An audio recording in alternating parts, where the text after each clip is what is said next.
Hello guys, என் பேரு கோபிகா. இன்னைக்கு நாம டிஜிட்டல் இஷ்யூ பத்தின நியூஸை டீடைல்டா பார்க்கலாம். ஃபோன்பே, பேடிஎம் இது மாதிரி மணி டிரான்சாக்ஷன் ஆப்பை நம்ம சேவிங்ஸ்க்காக யூஸ் பண்றோம்ல, கோல்ட் சேவிங்ஸ்க்காக, அதுதான் டிஜிகோல்னு சொல்றாங்க.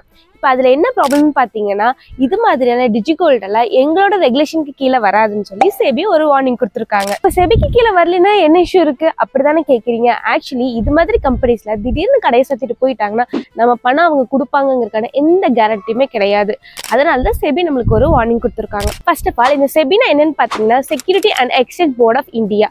இவங்களோட வேலை என்னன்னு பார்த்தீங்கன்னா, மியூச்சுவல் ஃபண்ட் ஸ்டாக்ல ஏதாவது பித்தரல் நடக்குதா, இந்த பெரிய கம்பெனிஸ்லாம் இருப்பாங்களா, அவங்க எல்லாம் ஸ்டாக்ல இருப்பாங்க, அவங்க ஏதாவது ஏமாத்துறாங்களா, நம்ம மாதிரியான இன்வெஸ்டர்ஸ்க்கு ஏதாவது சேஃப்டி இஷ்யூஸ் இருக்கா அப்படிங்கிறத வாட்ச் பண்றவங்க தான் இந்த செபி. அப்போ கோல்டு சேர்த்துறதுக்கு ஒரு வழியே இல்லையா அப்படின்னு கேட்டிங்கன்னா பயப்படவே வேணாம். ஷேர் மார்க்கெட் இருக்க கோல்டு ETF, EGR இதுல எல்லாம் இன்வெஸ்ட் பண்ணுங்க. இது செபிக்கு கீழே தான் வருது. அது செபி வார்னிங் லெட்டர்லயே கொடுத்துருக்கு, நீங்களே பாருங்க. ஷேர் மார்க்கெட் பத்தி எனக்கு ஒண்ணுமே தெரியாது, நான் எப்படி இன்வெஸ்ட் பண்றது அப்படிதானே ஃபீல் பண்றீங்க. ஃபீல் பண்ணவே வேணாம். பிகாஸ் இந்த வீடியோ சீரிஸ் உங்களுக்காக தான். இதுல நான் ஷேர் மார்க்கெட் பத்தி பேசிக்ல இருந்து ரொம்ப சிம்பிளா எக்ஸ்பிளைன் பண்ண போறேன். நான் பேசுறது உங்களுக்கு பிடிச்சிருந்தா வீடியோக்கு லைக் பண்ணிட்டு சதுரகை வேட்டை சேனலை சப்ஸ்கிரைப் பண்ணிக்கோங்க. Money is always ultimate.